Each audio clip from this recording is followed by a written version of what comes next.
Hi guys, and welcome to my channel. For those of you that have visited this channel for the first time, I just want to say thank you. And first of all, I wanted to share with you how I lost 80 pounds in 1 year. So basically, when it comes to talking about my weight loss journey, I always find myself struggling to share details about my weight loss journey because um, it hasn't been like smooth sailing. It's not like a straight line that I can just tell everyone that that if you do what I did, you'll get the same results. So for me, I personally feel like when it comes to weight loss, everyone's journey is personal, everyone's journey is unique, and basically, you shouldn't compare yourself to someone else to say, oh, this guy managed to lose 100 pounds in 1 year, I should lose the same, or this guy managed to lose 50 pounds by doing X, Y, Z. I'm doing the same. Why doesn't that work for me? Um, One thing that I feel strongly about is that just because I'm sharing what happened on my journey, just sharing like what results I got, doesn't mean that you should expect to get the same results. Maybe you'll even get even better results than I did. But for me, I feel like everyone's weight loss journey is different, and I'm just mainly here just to motivate and inspire you that you will find what works for you, and when you do find what works for you, try to stay consistent. Make sure that you stay as consistent as possible and achieve towards achieving your goals as well. So a year ago, I was just over 135 kilos, so close to about 300 pounds, just over 300 pounds. And I lost 35 kilos, which is about 80 pounds. So right now I'm at 100 kilos, which is about 220 pounds. So basically, I'm still on the journey. So I'm still going to the gym. I'm still doing what I need to do to lose the extra 20 pounds. But again, it took a year for me to get here. I don't know how long it will take me to lose the 20 pounds, but it shouldn't take me more than a year. But you never know with these things. Um, the main tools that I use personally on my journey are two really good apps. The first one is MyFitnessPal.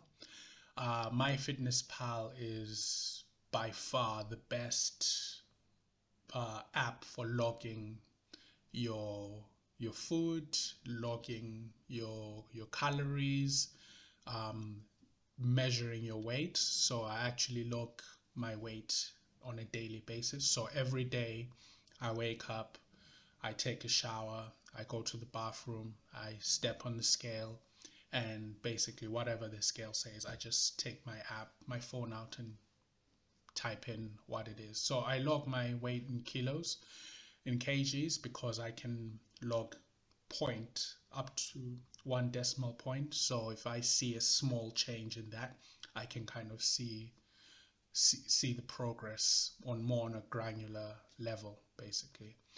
Some people tend not to do that.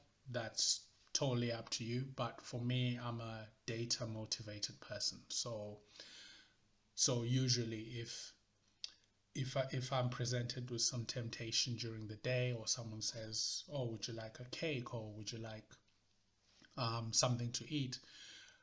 I would tell myself, well, I don't want to feel disappointed in myself tomorrow morning. So every time I broke my my fast or ate something that I wasn't supposed to eat, and I stepped on the scales the next day, I would basically feel um, very disappointed in myself in the following day. So basically, having that daily accountability of actually stepping on the scale every day, no matter what, will kind of help you stay on your track and stay consistent, and it will kind of give you that motivation. So sometimes the temptation's in the evening and you say, well, it's only like 8 hours until I step on the scale, so I can just abstain from indulging in something that will affect what my weigh-in will be the following day. Now, the second app that I recommend is Strong. So Strong is really, really good for the gym. So basically, what I have is I've got 4 training programs on Strong. I've got push, pull, legs, cardio, and I rotate those every 4 days. So every 4 days I do push, every 4 days I do pull, every 4 days I do legs, and every 4 days I do cardio. And it's really, really good because you can kind of track your progress, what weights you were doing the last time you did push, and then you can kind of push yourself to do the heavier weight or increase the weight slightly and push yourself as hard as you can. And that's where I've noticed the best results. And also the interface is really simple. It's like once you pay for the premium version of the app, it's really, really cheap. You have it for the whole year, and it's, really, really good. It's worth having. Um, Now, with my Fitness Pal, I do alternate day fasting on keto. So the alternate day fasting is what has given me the best results. So alternate day fasting means I have 4 meals every week. So I do my fasting on Monday, Wednesday, and Friday, and then do my eat days are Tuesday, Thursday, Saturday, and Sunday, because the weekend is a bit. Sometimes you've got like social occasions and stuff like that, so it's a bit much better to eat on both Saturday and Sunday, while fasting Mondays, Wednesdays, and Fridays. It's really good to to keep those consistent, so that when you're doing your meal prep when I do my meal prep every Saturday, I know that, okay, this is food for the week and for the 4 days, and I know that on Monday, Wednesday, and Thursday I'm just not going to eat anything, and on my eat days I just have one big meal that I would have prepped on Saturday. And with that meal, I normally have it's a ketogenic diet that I follow. So I make sure that my protein intake is meets the meets my target weight uh, goal, basically. So 130 grams of protein, making sure that I've got enough protein, I've got enough, 200 grams of protein, making sure I've got enough of that. And I also make sure that I've got enough fiber as well in my diet, making sure that all my food is, it is really, really healthy and I'm getting all the sustenance that I need. Um, and yeah, and basically, I do take supplements like multivitamins every day. Even on eating fasting days, I still take those supplements because it's just multivitamins. So those are really, really beneficial and they help with just general health, really.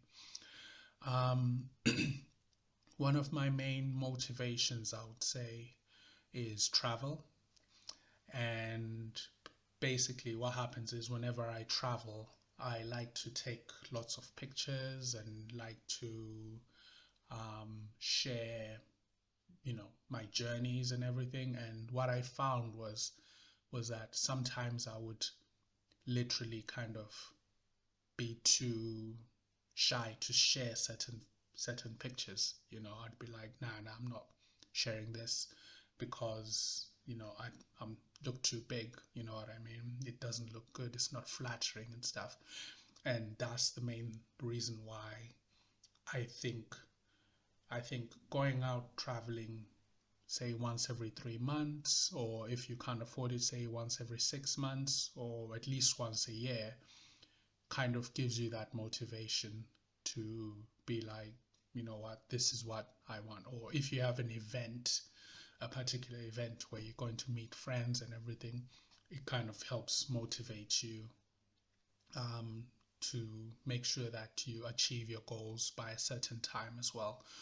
So basically, my process has the daily motivations of making sure that every time I step on the scale the next day, I have a good um, a good number to put into the app, and that I feel proud of myself and happy. So those are the small daily wins. While I also have the big events like travel. So if I'm going to Thailand, or if I'm going to the Canary Islands or anywhere around the world, I feel like those particular holidays that I'll have, or those events where I'm meeting up with friends, I want to look my best for those. And part of looking my best is losing that weight, basically. Um, most of the stuff that I learned about weight loss comes from a book called The Obesity Code by Jason Fung. So I read the Obesity Code about 18 months ago, and honestly, everything in that book is just like made sense. Everything was just like, wow, this makes a lot of sense. And another good thing about Jason Fung is that he has a huge presence on YouTube. So I highly recommend you search for him on YouTube and find his content and watch his videos. He explains a lot of stuff in detail, and the way he breaks down information is really, really key. Other YouTubers that I follow are Dr. Eric Berg, Dr. Mindy Pels, Thomas DeLauer, he's also really good, and Dr. Stein Ekberg. So those are the main people that I follow. So they actually go into detail talking about things like autophagy and talking about how fasting and all that stuff is very, very important. So one other thing that I would say to a lot of people who are first starting out on their fitness journey is, I wouldn't tell too many people about what you're doing, because a lot of them might discourage you and be like, nah, you know what, that's not very healthy, or that's not very sustainable, blah blah blah. But what I would say is if you meet someone who's actually lost 100 pounds, someone who was 300 pounds and lost 100 pounds, and tell them what you're doing, they'll tell you totally differently. They'll tell you, yeah, that's good, that's really, really good. Whereas if you meet someone who's never lost weight, someone who's always been skinny their entire life, they'll tell you things like, oh yeah, carbs are healthy. Oh yeah, you shouldn't go one day without eating. Or yeah, you should do, all that stuff. And the reality is that all our bodies are different. all of us have different needs, and all of us have different metabolisms. And I, for one, would recommend that you do what's right for you and pick a strategy that really works for you. And just finally, I just wanted to say, guys, if you feel like you've got um, you're struggling and feel like you feel um, quite low on some days, just try to remember that there's a reason why you started this journey. There's a reason why. There are lots of times that I may have lost 80 pounds so far, but there are lots of times that I've kind of felt like giving up, and lots of times that I felt like, what's the point and all that. And sometimes I'd say, oh, you only live once, I gotta enjoy this junk food or whatever. But what I would say to that is that the quality of your life is very important, and being overweight or of a certain weight does affect the quality of your life. And honestly, like, things are so different when and people treat you so differently after you lose a certain amount of weight, and you start to notice that your clothes fit better, and you carry yourself differently, and you feel a lot more confident. So honestly, if you like this video, please like and subscribe, and I'll see if I can produce more content and dive a lot deeper into my day-to-day activities, and also dive a little deeper into my actual diet and break down and kind of show you a lot more. Thanks, guys.